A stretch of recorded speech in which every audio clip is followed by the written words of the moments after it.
Inclusivity in our culture is the absolute core, and we do it just because it's who we are and it's the right thing to do, so you don't even think about doing it, which is where I would love to see all of our communities get to.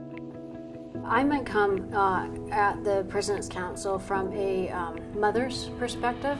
My husband and I have a son who's 22 years old and very profoundly affected by autism, and a job is his lifeline. The most important thing is that he gets up out of bed that day and he wants to go to work because he's genuinely welcomed by the people around him.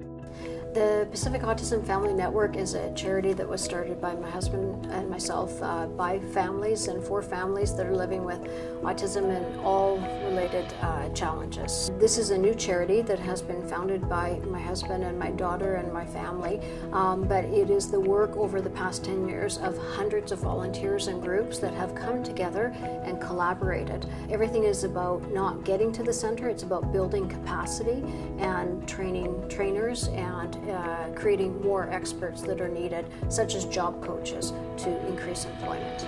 Everybody deserves the chance to have a job.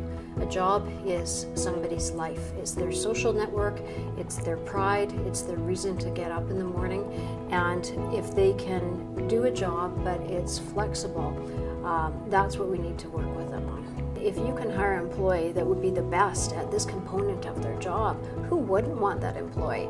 That just takes a little bit of extra time on the leadership part or the HR part to figure out what that looks like and to do some job pairing.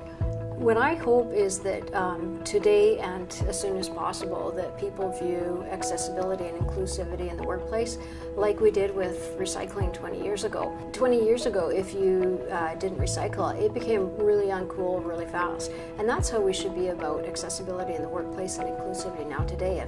If you're just not naturally inclusive, you're not cool. I hope that we watch this video in 20 years and laugh about how we talked about recycling, we talked about inclusivity, and we just have done it now.